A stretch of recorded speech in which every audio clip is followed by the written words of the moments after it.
This is Spoiler Country, a podcast about comics, movies, whatever, but mostly comics.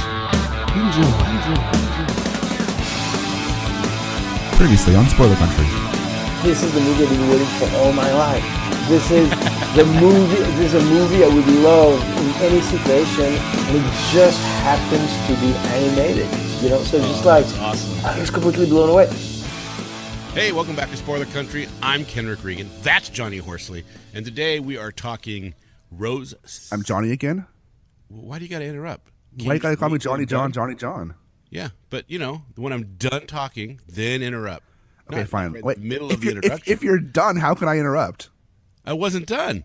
But how I can was I? literally saying Rose City Comic Con. I know, but you just told me when I'm done, then you interrupt. All right, I'll shut up. Okay, Go. Well, sorry. Well, you got to be all semantical, dick. This episode's Portland Comic Con or Rose City Comic Con. I don't know why they call Portland Rose City. I know they have. I can't remember the name of the arena there. That the Rose Portland Quarter. Show, what is it? It's Rose Quarter is the name of the arena. It's not Rose Quarter. Okay, It's not. that's Rose what all the signs say down there when I was down there. This way to Rose Quarter. But I think that's more like the French Quarter of New Orleans. I think they call it Rose Quarter, but that's not the name of the arena in Portland. I think it is because the. I mean, you could be right. I mean, I don't live in Portland. I don't know. Let's see. They play Rose Garden. It's Rose called Garden. Okay, Garden. there you Yeah. go. You're okay. Rose Garden, not Yeah. Rose Quarter. Rose Garden. Yeah, actually, because I was like, I've never heard it called Rose Quarter. To be fair, it didn't sound right in my head, but it's all I could think of. Yeah, but then you said, well, that's what all the signs say. Look, you got to be committed to your lies, all right? If you're not committed, why are you saying it? Come on. Oh, that's right. Punisher was an Amazing Spider-Man 121. Yeah, it was, fucker. I don't know why they call it, but seriously, I don't know why they call it Rose Yeah, I don't City either. Comic Con or why they call Portland Rose City. I wish I knew because, like, the Rose Bowl is down in Southern Cal, Right. and they grow a lot of roses down there. So I'm not too sure if they must grow a lot of roses up in Portland, and I'm too much of a lame ass to Here you know go. what they are. According to the internet, in 1888, Must be right, the Episcopal Church held a convention where attendees referred to Portland as the City of Roses. This caught on. In 1905, the mayor, Harry Lane, came up with the idea of an ongoing festival dedicated to roses while attending the Lewis and Clark Centennial Exposition. His name was Harry Lane. I don't know why I find that funny, but I mean, Harry is a good, strong man's name, sure. But when you have something that's a noun after it, like a lane, Right. Harry Lane. What? All right. uh, So there you go. That's why Rose City is, or Portland is Rose City. that's interesting. So It's all because not of the be- church. It's not because they actually grow roses down there. No. It's a Episcopal Church convention where people had roses. That's interesting. I had no idea. I was always kind of wondering. Not enough for me to pull out my phone or my computer and look it up. Only when I hear somebody call it the Rose City or Rose City Comic Con, because it's like it's Portland Comic Con. It's really what it is. Right. But now, whatever. Yeah. Have fun with that, Portland. Yeah. So okay. So we're late. We're very late on this one. Very late on this episode. We've both been way too busy with work, way too busy with kids, way too busy with home life. Yeah. Which is always kind of lame because we'd much prefer to be doing this for work. If this is You our know. full-time job, we do an episode probably twice a day. Yeah. Yeah, probably. Or at least once a day. I mean, Wait. How many episodes did we talk about last night that line up? Like 30? I mean, yeah. talked about doing the Netflix shows. Are we doing all the DC animated shows? I mean, it's a lot of Oh, shows that's right true. there. That's true. Yeah. Which, if we didn't have job, we could just bang those out on a week. Yeah, but I'm curious, do we do the Netflix shows all at once or do we do or do we just do it by title? Like we do all of Jessica Jones. We do all of Daredevil. Well, the only one that has more than one is Daredevil. So No, yeah, but I mean, you could break it down, dude, and go really Yeah. deep. yeah, And do I Jessica don't know. Jones on a per episode level if you wanted to. You could. But then I think we'd run the risk of, like, I think our show's pretty free flowing. I think we'd run the risk of being trapped into this TV show review hell. Right. I think I don't know. My opinion is we just kind of hit record and start talking about them and see where it goes. Yeah, like all of our shows are. Right. Well, because the Netflix shows, in reality, I mean, there's 5 different shows, but they're really all one big show. Yeah. Yeah. So Except for I think Punisher's going to be the outlier. Yeah, probably, but it'll still be good. Oh, it's going to be It'll amazing. be really good. If you haven't seen the trailer, go check it out right now. Push pause. Yeah. Bring up YouTube. Look, Netflix Punisher trailer, and watch that shit. And watch John Berthenol, as Kenric calls him. Berthenol, yeah. Sounds like a pain drug. It's Barenthal, but you kept calling him Berthenol in the one episode. It's Barenthal. That's kind of funny. Yeah. Sorry, John. Yeah, well, when he listens, he can call you and yell at you. It's fine. Yeah, because I'm sure he's an avid listener of this show. Oh, number one. I see it in the stats right there, John Berthenol. But but it has been some time. But we did have an amazing episode in between this one and Portland 1, which was Stephen Frank. And seriously, if you have not listened to that one, go listen to that episode. Yeah, I would actually say just stop listening to this one, listen to that one first, then come back. Yeah, because that here. Yeah, Stephen Frank was he was I don't even know how to say this. He was illuminating. Yeah, it was a great conversation with him. Yeah, it was really, really cool, and hopefully we'll have him back on again here, not too long. You know, I don't want to go too long without talking to that guy again because it was too much. I have some ideas of episodes that he would be perfect to sit in on with us. So we'll talk about those off the air. Yeah, like maybe all the animation ones. I said off the air. God, don't give away all of our secrets and what we're talking about and on the air. Jeez. Although, is this really on the air? I mean, we're not like live or anything. No, we're not live or anything. But it's kind of funny to say on the air or whatever because it just kind of gives you that, feeling that we're doing a live radio show. It makes me feel important. We're on the air live, but not live recorded. Yeah. Editing. I mean, we could probably pay to be on some kind of AM station locally. Yeah, I don't want to pay for that. Yeah, I don't think anybody will actually pay us to be on the radio. No, not yet. Someday. All right, so Portland City Comic Con, or Rose City Comic Con, sorry. Yeah. Was really good. Was really fun for you. You had a good time down there. We had a really good day 1 episode. Yeah, we did. So what happened day 2? So day 2, I'm going to kind of go, I've decided that I'm going to go ahead and open up how the show went for me as an artist at an artist table and just kind of talk about the numbers I did, just because I don't really care if people know, what I did at the show, because it'll kind of illuminate some people on what a good show and what a bad show could be for an artist who, pays money to go down there for this. So Rose City Comic Con for me was a lot of fun. Day 2 was fun. Every day was fun. I was there hanging out with my son, Jacob. He's 11. This was his first time going to a show with me and just being him and me for 3 days. So it was pretty awesome. If we're talking about numbers for the show, it's like the show wasn't good for me because I made money, because I didn't make money. So the table cost $250. The hotel cost like $280 to get down there, plus gas and food. So I was, I'm like $500-$600 deep into this show, just going to it before I even start selling stuff. Yeah. Which is pretty typical when you go to a show that's outside of your home area and you have to get a hotel. It costs money. I look at shows right now at my current stat and career in art. I look at shows more as promotional than actually as money making, because while I want to make money there, I only started doing shows last year. Like Jet City Comic Con last year was really my first show. People out there, besides on the internet, don't know who I am. And people on the internet who followed me on webcomics know who I am, but people who go to Comic Cons have no idea who I am. I still feel like I'm building, not a fan base, but building people who recognize my name or my art or see me out there. And it's hard to actually turn a profit when people don't know who you are. So given that, while day 1 was amazing, I made a whole $1 on day 1. I sold one comic book for $1. $1. $1 freaking dollar. $1, Bob. Which, I wasn't upset about that. I was like, oh, well, somebody bought a comic from me, so they'll like it. And if you know me in real life, I'm kind of a shy person. It takes me a while to open up at cons to get to where I actually like talking to people and being outgoing. And usually I have my wife Kaylee there with me, who does all that for me and helps push me to talk to people, because I have a hard time just breaking out of my shell sometimes. I didn't know you called me your wife. I said Kaylee. I know, but I help you with that all the time too. So it's true. So you're my other wife, I guess. Whatever. But I just try to make it odd and awkward. Well, you always do. That's what I do. That's my job. Don't do my job. But I mean, as we talked about in the first, I had a lot of interaction with people, and it was really good. On day 2, I had some great conversation with people, with other artists, with some publishers.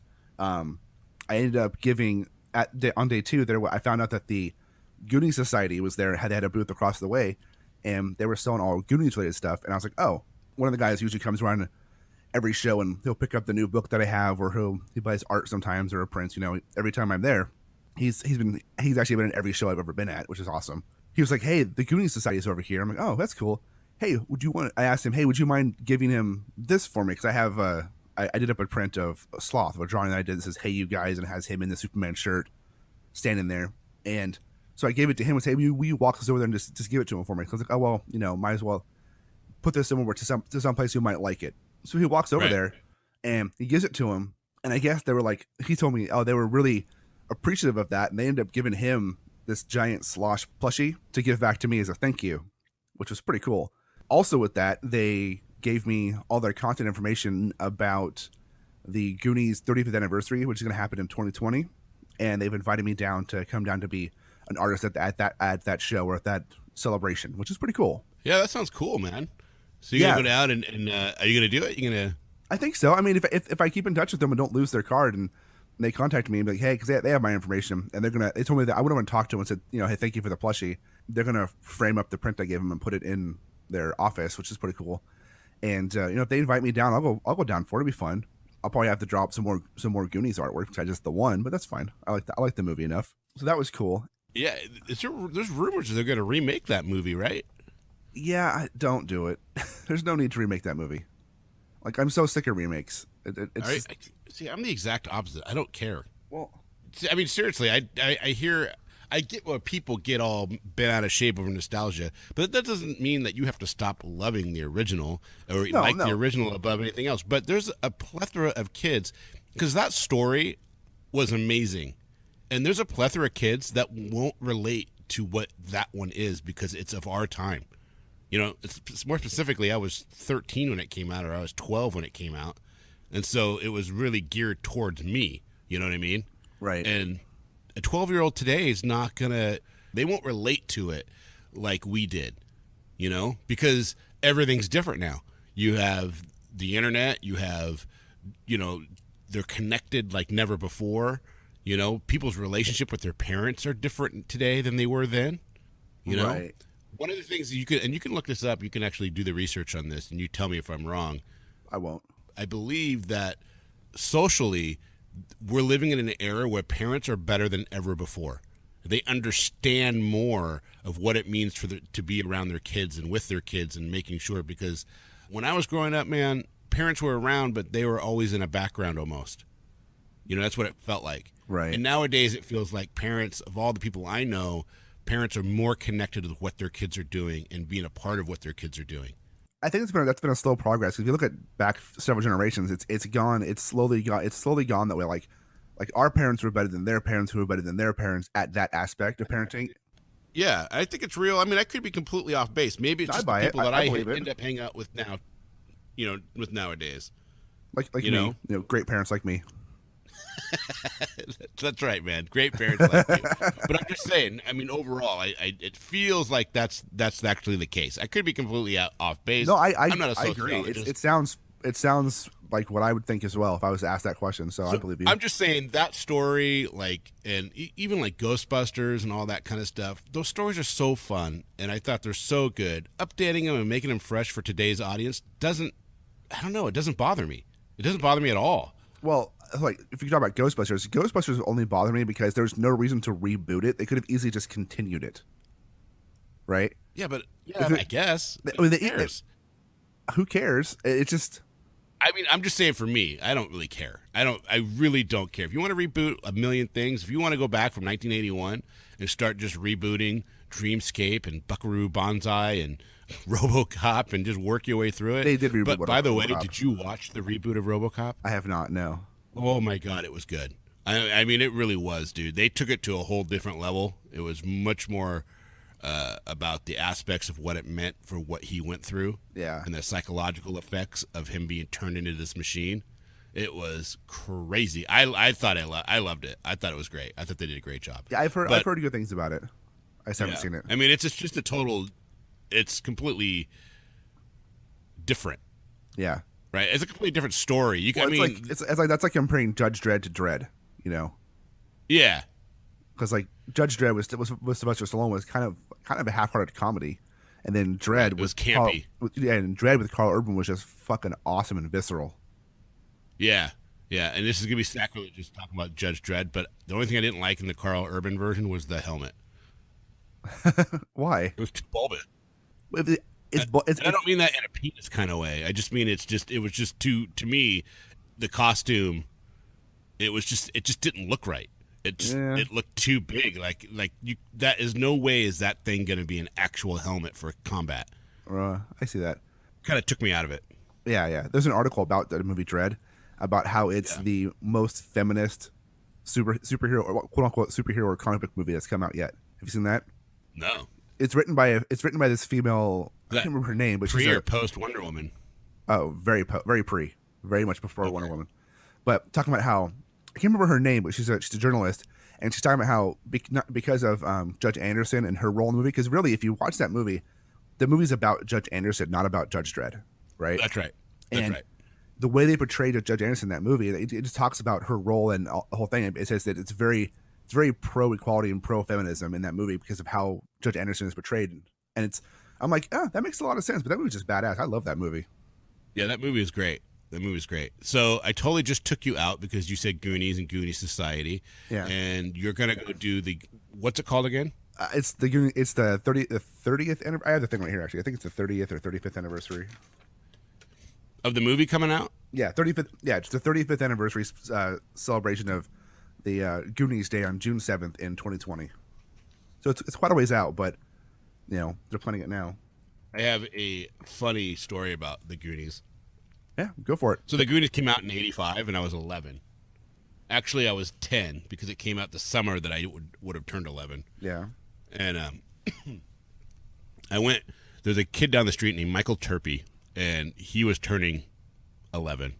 We were the same age, and so his mom took us to go see the Goonies for his birthday, right? Yeah. If you know my mom, she's very conservative, very religious.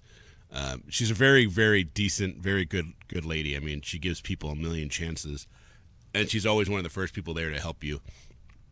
But she does have some very old school, old world way of thinking. Yeah. So when the Goonies came out on video, we went down to Captain K's video in Redwood Plaza. Don't look for it. It's gone now.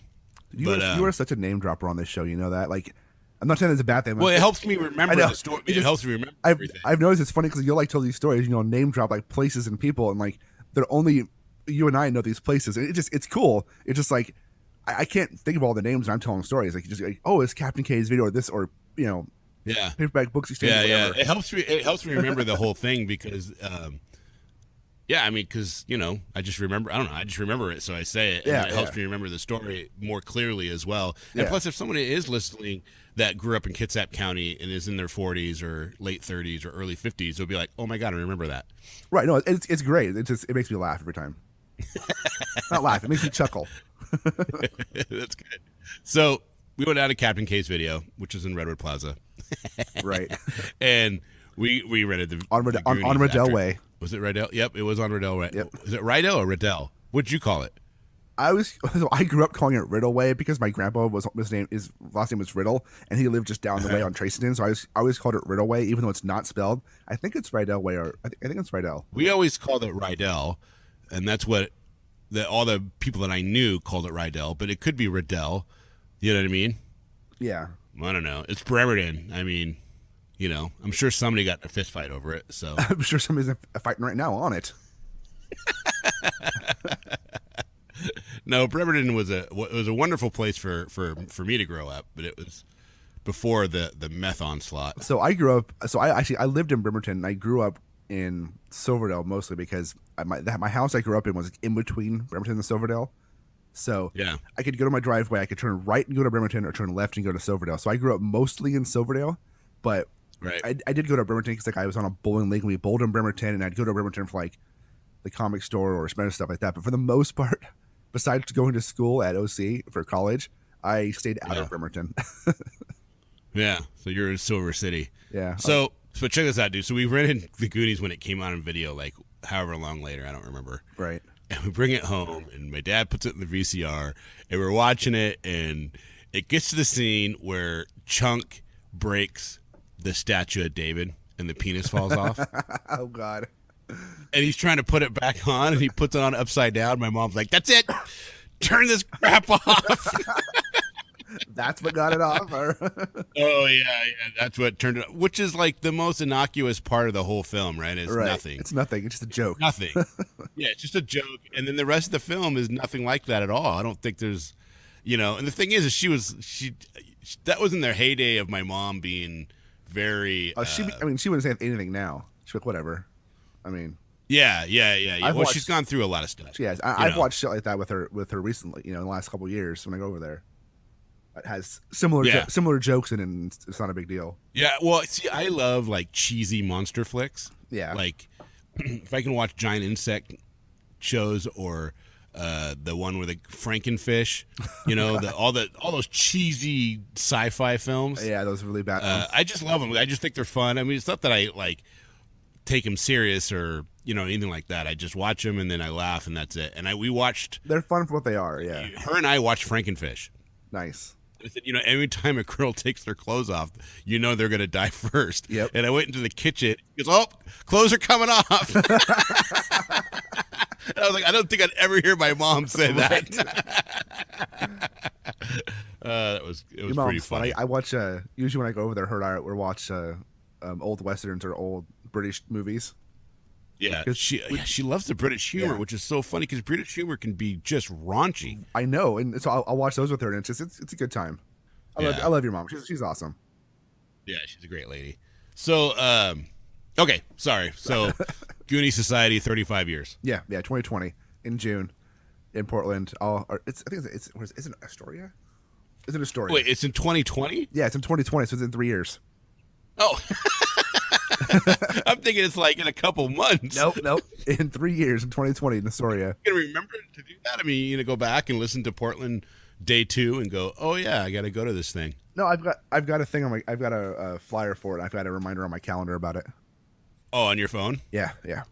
So when do you remind yourself in May of 2020? No, I have it set for January of 2020 to reach out to them. They said, "Oh, we reach out to you," but I'll probably just reach out to them if I remember or not. I mean, it'd be cool because it'd be cool to go down and be a quote unquote featured artist at the 35th anniversary of the Goonies. I mean, that'd be awesome to have. Yeah. We'll see. I mean, it's 3 years away. Who knows what I'll be doing in June of 2020? If I'll still be drawing Right. in. Hopefully I am. Hopefully this show's boosted up and I've got published books and we're like, yeah, we're doing just creative stuff and no more day jobs. Yeah, you get Ein's anthology rocking and rolling. Yeah, it's actually out by then. That's what I mean. Yeah. Maybe you're too big for the Goonies show. You'd be like, "I'm too big. No, I'd still go. I can't do this. No, I'd still go. I'm the Neil Gaiman of the 2020. What are you guys talking about?" Yeah. No, I'm kidding. No. I'll never be the Neil Gaiman of anything, and that's totally fine. Well, you won't with that attitude. You're right. Fine. Fuck it.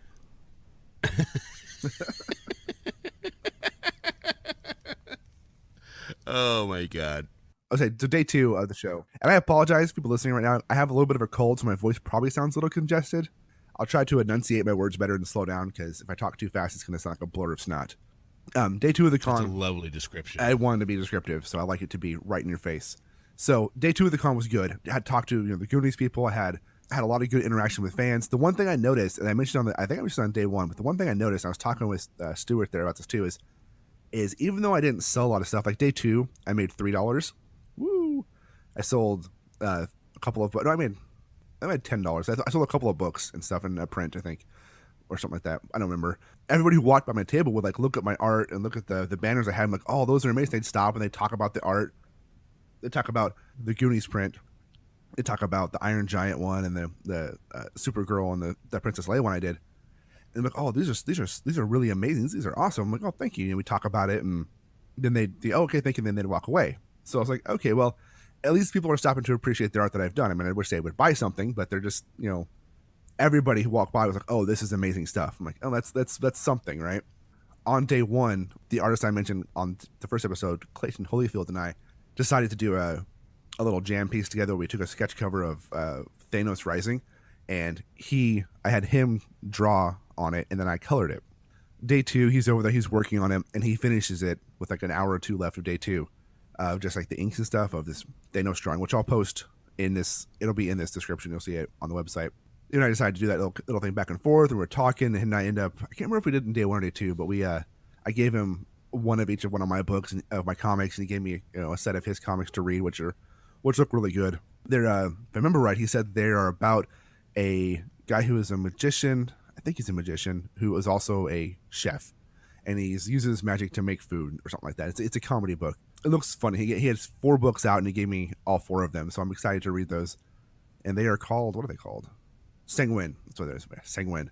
I'll post links to his stuff on here so you can. Like blood? What? Sanguine? Doesn't it mean blood? I have no idea. Yeah, I think so. I didn't know what it meant. I thought it was just a name. How do you spell it? Sangwynn. Someone in the vampire lifestyle who has a physical thirst. There you go. Craving for blood. I mean, that's spelled Sangwyen. I have no idea what it's supposed to mean. I just know it's supposed to. He said it's a comedy, and it's about a chef. And then sanguine spelled Guine. I just think it's interesting. Yeah. Optimistic or positive, especially in an apparently bad or difficult situation. Or blood red. Oh. A blood red color. There you go. Interesting. It's interesting because when you say it, that's the first thing that came to my mind was blood. Yeah, I have the books right here. I haven't read them yet though. It's been so busy since the con, Although I did read the only thing I've read since Portland is I read volumes 1 and 2 of a book called Chew. I'll save my thoughts on it, but I enjoyed it. You know what I've been going back doing and reading is all the Hellboys. I started with number 1 of the Unlimited series. Is that Seeds of Destruction? Yeah. Yeah, that's a good one. And now I'm on to the second volume. Are you prepping yourself for the new movie? No, I just love Hellboy. I loved Hellboy. I'm a little bummed that they never got to do part 3 with the Guillermo del Toro with Ron Perlman and stuff. Yeah, that'd been good. Yeah, because I thought Ron Perlman was excellent, but seeing the still shots of what's his name as the new Hellboy, I was like, okay, yeah, I'll take that. That looks good. Yeah, this guy looks good. But it looks pretty, it looks amazing, so I'm sure it'll be good, I don't know. Any Hellboy movie for me is good. Like, I love the animated movies, and so. Oh, the animated ones were great. Yeah, I told my nephew Jesse to watch them, and he goes, I couldn't get over how skinny the legs are. He said it kept taking him out. Because he had this big upper torso, this huge head, a huge body. Tiny little chicken legs. That's just how Mike Mignola draws, That's how his art style. Yeah, but he didn't do the animation. No, but it's based off his artwork from the comics. Yeah, but sometimes you look at him, he's very tall and lanky. Yeah. And then other times you look at him, he just looks really bulky, and I think it's just, I don't know. Have you seen the trailer for The Shape of Water? No. So, you should watch it, and I want to talk about it right now because it fits what we're talking. I'll say it anyways. So, The Shape of Water is a new movie by Guillermo del Toro, which has Doug Jones playing the amphibian man, right? Oh, I did see that. Yeah. How is that movie not a Hellboy spinoff movie? Yeah, is he? He looks just like Abe Sapien, right? Yeah, it looks like Abe. If you watch the trailer, it looks like an Abe Sapien origin film. It looks like it's not when they caught Abe Sapien, at some point after they caught Abe Sapien. Yeah, but before Hellboy. Right. It looks like an origin film of Abe, and has the same. It's the same actor playing him. He likes the boiled eggs. There's so many correlations. It has to be. It has to be. Right. It's written and directed by Guillermo del Toro. Yeah, but he probably got it going and did it before they announced. You know what I mean? They might have been halfway through, because I think he was trying to get money. He always said though that he'll probably never be able to make Hellboy 3 because the amount of money it'll cost to make it. No one wants to give him that kind of money. Right. Which I don't understand why you wouldn't give all the monies to Guillermo del Toro. Have you seen his work? Right, it's amazing. It's ridiculous. It's amazing. Yeah. And everything he touches almost turns to gold. Right. I don't know. Hellboy 1 and 2, I still love both those movies. Pan's Labyrinth is amazing. They're great. I love them both. Yeah. But the new one should be good. I mean, and I'm excited to see the new one because the still image they released just looks awesome. So if the movie's the same quality as that still image, then I'm on. Yes. I'm on board. Yeah, yeah. So I keep taking you off into tangents today. That's fine. And you're not concentrating on the Portland. You should be smacking me around saying, Psh, I'm talking Rose City Comic Con here. I can't smack you. You're not here. So we're talking about Clay Holio, talking about his comic, Sanguine, and all that fun stuff. I ended up doing an interview with him while at the show. He was the only person I actually recorded with at the show because, when you have a table, it's hard to break away and go talk to people. Yeah, the second day. Okay. Any day at a con, it's hard to break away from your table to go talk to people because every time you leave the table, then it's possible people you're not going to miss talking to, Maybe that's why you didn't sell anything, because you did 3 interviews that first day. No, I didn't do 3 interviews the first day. That was San Francisco. Oh, that was San Francisco. Yeah, Dang it. No, at Portland, I only did the 1 interview because I never broke away from the table because I was afraid. I have this fear if I'm not there and somebody walks up and wants to talk about stuff and nobody's there, I miss out on either a sale or on having an interaction with somebody. Yeah, man, that's legit. Yeah, I like the interactions with people just as much. I love selling stuff, but I love talking to people about my work and people being like, "Oh, your work is great." I'm like, that's a huge ego boost for me.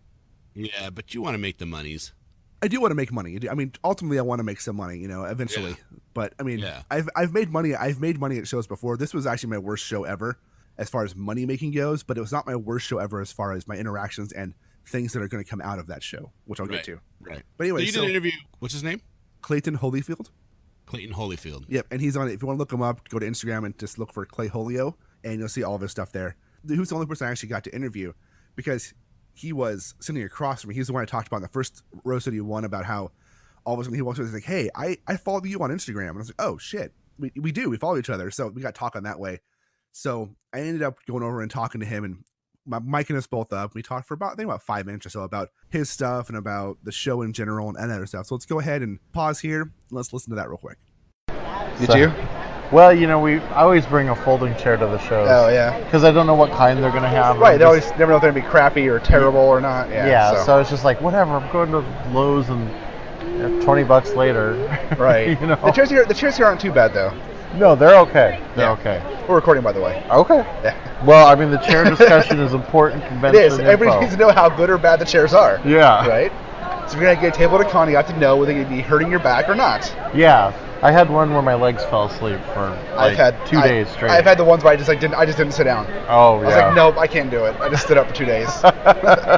So I'm talking with Clayton Holyfield. Holyfield. I got it right the first time. Yeah. Or Clay Holio on Instagram. And everywhere. Yeah. Even at birth, everywhere. I came out with a little certificate, Hashtag Clay Holio. Yes. Oddly enough, we follow each other on Instagram, and then sitting across from each other, like, oh, hey, we kind of halfway know each other through the internet. Yeah, it was, it took me a minute to realize it, but it's like, okay, yeah. I recognize that artwork. Yeah, totally. So, no, it's cool. How's the show been for you? I liked it. It was busier this year than last. I think the attendance was way up. Yeah, it's been super busy here. Did you set up here last year? I did not, no. Okay. No. Yeah, last year I think was the first year I did, and it was it was good. It's obviously a good show. It's a lot of foot traffic. Yeah, but they added a third day, and it feels like they needed it. Yeah. Well, Friday was a bit slow, but yeah, it picked up for a while. I mean, it wasn't like completely done. So, no. There was enough people waiting in line. People were complaining to me about having to wait for an hour to get in, which I'm like, oh, you're waiting for an hour on a Friday? Okay. Wow. Yeah. So why don't you tell us about the books you have here? Okay, so the book that I write and draw right now is called Sanguine. It's about a terrible chef with a huge ego, so he gets fired a lot. Nice. And he is also a wizard in the kitchen. So he can change ingredients through so magic. A literal wizard. A literal wizard. Who uses it to cook. Yes, but badly. Like he uses it out of spite, to irritate people. And, there you go. Yeah, he's kind of a salty guy, so. Sounds funny. I'm hoping. I've got the 4 issues. I'll read them when I get back home sometime. Yeah. But no, it looks good. I like the art style. It's different. It's not normal. It's Did you use watercolor pencils on the covers? Yeah, on the covers, and sometimes I use printmaking techniques. Okay. I'm just trying to get different textures on the color because, I mean, nothing against computer coloring, but you get a specific kind of texture. As you can tell, I'm not a fan of computer coloring. I do most of my stuff is all traditional. Yeah. This cover here to issue 0 reminds me, like this part right here, reminds me very much of Doctor Strange. Well, like a Steranko Doctor Strange. Well, one of the ways I explain is Cheech and Chong meets Doctor Strange in the kitchen. Oh, good. So I got it right. yeah. There's a little bit of that there. Nice. I look forward to reading it. It's going to be interesting, I think. I hope so. I mean, I'm doing the best I can. Right. Well, you put yourself out there. You hope somebody likes it, and you hope somebody appreciates it and the time you put into it. That's all you can ask for. Yeah. I'm a firm believer. If you put your heart and soul into it, it's going to come out good. Yeah. So. Yeah, I mean, there'll be merit in it. Yeah. So, yeah. You know. So what's the other book you have? So I have a book called Zen Jeff, which is a mini comic I did with my friend Nick Reddock wrote it, and it's a barbarian comedy. Okay. We did 4 issues as a mini comic, and then we did it as a web comic for another couple years. Well, I should say it was like a cell phone comic, but before people had iPhones. So it was, like the resolution, like it had to work at like 96 by 96 pixels. Jesus. Yeah, so not much details going on in that. No, and the lettering's like enormous. So those strips are not in this book. These are the mini comics, like the proper like comic style stories. An actual comic. Yeah, the cell phone thing. They were like formatted like gag strips. Like 4 panels. Yeah. And like 3 times a week, but you put time in. Sometimes it works, sometimes it doesn't. I've got plenty of that I haven't put out on the table because it's not worth putting out on the table. Yeah. Well, I spent the time scanning and putting it together. So I bring them to shows. I'm happy people want to read it. I still enjoy it. Actually, the more books you have, that sometimes you can sell more to people, which is great. Yeah, it's a little bit of history. Yeah. So yeah. Awesome. Well, I appreciate you coming on the show and talking with me. Oh, no problem. And also, we did a book trade where I gave you some of my books, you gave me your books. So yeah, I'm looking forward to read yours too. Oh, don't expect much. Just to go in with a low expectation. Yeah. And you'll probably get that.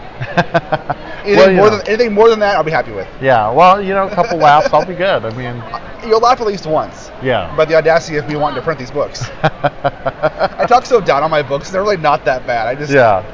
I shit on my books so much. It's hard if you do any kind of comedy stuff because you don't want to like. I don't want to say, "Haha, they're so funny and great." This will be the funniest thing you have ever read, and then people sit down and it's like, I saw better on a commercial yesterday. Yeah, exactly. But it's I'm pretty proud of my books for the time I put them out with. Yeah. Some of them, 2 of them are super old material, so they do not reflect my current art quality.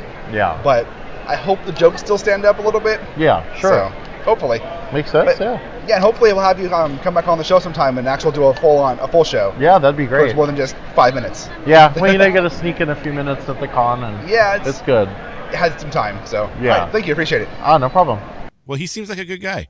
Yeah, he is. He was a lot of fun. I ended up talking with him a lot throughout the show, just chit chatting about comics and his comic and my comics and how Rose City was doing. I mean, as I said before, we ended up doing a jam cover together where he drew Thanos and Silver Surfer, and then I ended up coloring it in. And the two styles of his drawing and the way he does his inks and my coloring style meshed really well, and it came out looking honestly pretty badass. And it was funny because we couldn't decide what to do with it, because like if we sell it, like do we sell it at his table or at my table, and when we sell it, do we split the profits on it evenly, or it was my book, but it was his ink. So we decided we're not going to sell it. We're actually going to take that cover and we're going to donate it to Comic Book Covers for Cancer, which is a charity that has artists draw on sketch covers, and then they auction them off, and all the money goes to the Cancer Research Fund. Oh, that's cool. That's really cool. That sounds cool, though. So you guys are going to give it to the, what's it called? Covers for Cancer? Comic Book Covers for Cancer. Yeah, if you just search for them on Facebook or Instagram or whatever.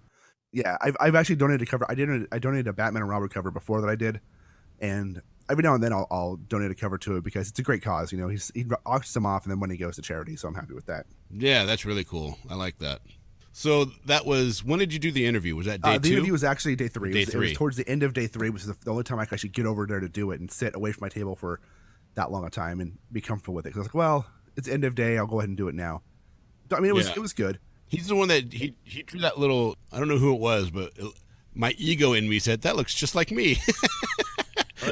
But you sent me a picture of something that he drew like on the table. No, I drew that.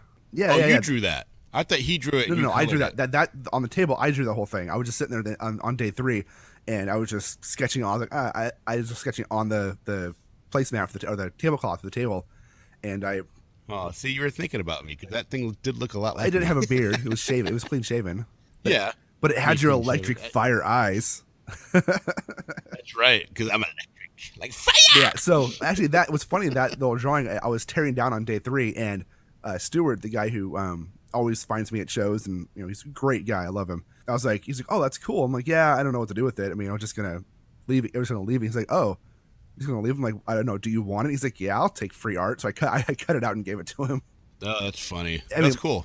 So somewhere I'm hanging right, on somebody's yeah, it's wall. totally you. I was totally thinking about you when I drew that. Yeah, totally. Subconsciously. Right. I secretly draw you in my sleep. Like, oh, I have to draw Kenric. He's such a beautiful man. I have to draw him. All 255 pounds of him. Yeah.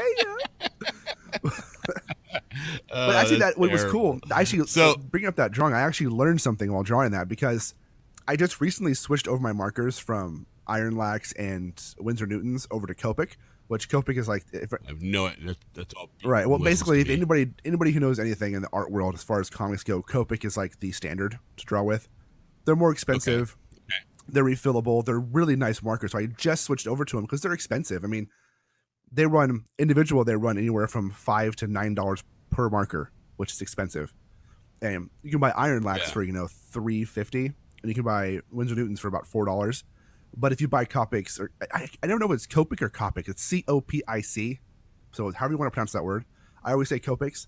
But anyways, I recently bought. If you buy them in bulk or in the big sets, they end up being about around $4 a piece. So I saved up some money and I bought this one. I bought set A, which is 72 markers, and it was $325 for that. I bought that, and I bought a couple of the grayscale sets and a skin tone set. So I probably have about 100 Copics now. This was the first time I actually broke all of them out and started just using them and playing with them and to see how they work. And I found on that drawing and on those little sketch cards I was doing throughout the show, they weren't on regular paper. It was like a shiny paper, like a photo paper. I found that I can blend them and make them look like paint. Because if you notice, that drawing is very blended and very painty looky. And I was like, oh, this is really cool. So right. Painty looky, is that a word? It is now. Painty looky. It is now. So I did that, and I was like, oh, this is cool. So I was playing with it and learned that I can make these cool blends with the colors, and it was a lot of fun. Yeah, that's cool. Do you ever think about doing I know some of the artists, I want to say it was Godleski was talking about on Twitter. Maybe it was on Twitter, or maybe it was on his podcast with Ryan Cody. Is there different types of tablets or different types of computers that you can get specifically for drawing? So there's this company called Wacom, which makes the best drawing tablets out there. They sell a computer called a Wacom Companion, which is basically a Windows 10, I think it's Windows 10, tablet computer that's built for drawing. It has built-in buttons on the side of it to use with Photoshop or other. They're custom. I think they're programmable. So you can program. And you got a pen and everything, and it feels like you're drawing, like you're actually not. I mean, you can't replace pen and paper, but it basically as close as right. And you can use. A lot of people are turning to an iPad Pro with the Apple Pencil, and a lot of people are saying that it's it really feels like drawing on paper on the iPad Pro. I haven't tried it myself. I have a couple of buddies who do work in the Pro world, and they swear by the Apple Pencil. But you're missing out when you do that, right? When you don't do pen to paper, there's a whole secondary market of selling that you're not getting. Right, I agree. And the one thing I'll say is I'm actually working on. So for I do some stuff digitally. I much prefer traditional. I do some digital, but I have two things for digital art. I have a 24-inch Weon drawing monitor. It's like a generic brand, but it's pretty good. It works well. It's the color saturation on it itself isn't that great. So what you have to do is you have to color on it and then move the image to another monitor to see how it actually looks. But as far as drawing on it, it works pretty well. And then I have a Microsoft Surface Pro 3, which I use to draw on, and it's pretty solid. The only downside on it is you can't upgrade the RAM in it or anything like that, so you're stuck with what it has in it.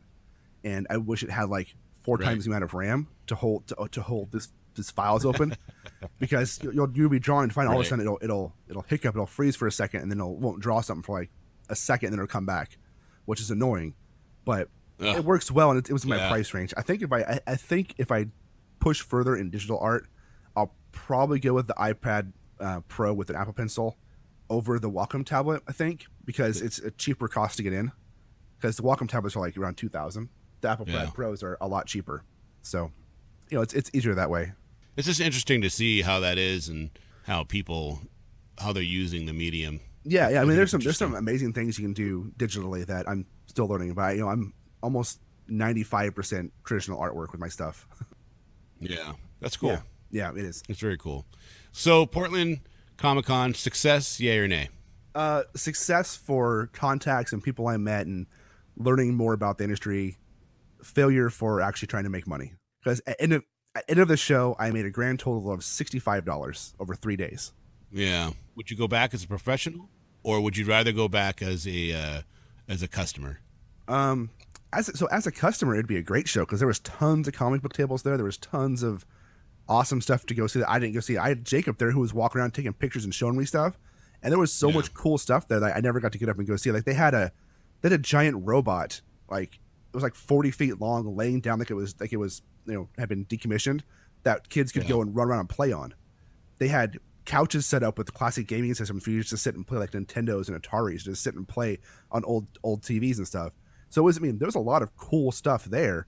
I just didn't get to see any of it. So I think if I went back, I think right now I probably wouldn't go back until I have like the Irons Anthology book out to actually sell there as an artist table. But I'd go back to walk around. But is Reed Pop looking to buy that place, I wonder? Reed Pop tried. I believe Reed Pop tried and they said no. Yeah, I wish Emerald City would have told them no as well. Yeah, me too. Me too. Because it's so hard to get into Emerald City. I mean, because I don't know the guys at Reed Pop. I have no idea. They might be whatever, but they're I just feel like they're businessmen. They've made it such business. corporate event now that it's kind of ruined the soul of it. Yeah, I agree. I mean, I'll still go. They haven't taken the soul out of being an attendee at Emerald City yet, but definitely trying to get a table. Right. It's all corporate now. Yeah, but that's one of the nice things about the way the con was always ran was the fact that artists and local artists, because getting that art out there is important to me. Yeah, and it used to be go and see all the superstars. You can see Frank Miller's and Neil Adams and all those other and Jim Lee's and all them. They will always be on display. And why do you have to be someone that's been on DC and Marvel just to even consider? That's BS. Right, or have done Reed Pop shows in the past, or have, I don't know. It's weird. Like I didn't get in. Yeah, it's weird, and it's like, why are you guys? It's like you're clipping a wing. Off a butterfly. I think out of all my friends that are artists, and I have a lot of friends who are artists, I think only like 2 of them got into Emerald City, and a lot of them have been published and are published or are artists on current series by various publishers. Yeah, I think because they want to push out the art and the comic books, and they want to get more pop. Yeah, I think maybe. I don't know. They mean the movies and all that kind of stuff, and because that's what brings in the general audience that doesn't care about that kind of stuff. Yeah, they just want to take pictures with the cosplay people, and they want to go to some of the forums with the people. Which, hey, you know what? I'm right there with them. I love seeing all the cosplay. I love seeing the film forums and the panels and everything. It's great. It's a lot of fun. So I can't blame them for that. But I just feel like they're starting to push out a very big part of what the Comic-Con was all about. Right, but I also want to see new artists and new stories. That I say I don't want to see the same people all the time. Exactly, man. I want to see new stuff, not just the same stuff. Yeah. So I mean, yeah. Ultimately, I'll go back. I probably won't go back as an artist until I have a book, but I'll go back next year if the book's out as a table, or if not, I'll go with the kids, and walk around. Cool. Your next con, Jet City? Jet City, November 4th and 5th. I have a table there. I love Jet City. I always do really well there. It's a great show. It's one of my favorites. Awesome. And that's in Tacoma, Washington. You should be there too, right? Yeah, I'm going to try to go. Yeah, I'm going to try to go. No, I'm not going to try to go. I'm going to go at least. I'll be there at least one day. Yeah, you'll be there because we're going to try and do interviews there. Probably Saturday and Sunday. Yeah, hell yeah. So I'll make arrangements now with Big T. There you go. So let me call her that. All right, guys, there you go. That is Portland Day 2. We went on some diatribes, but that's how we roll. We always do that. Yeah, hopefully it was enjoyment for you as much as it was for us.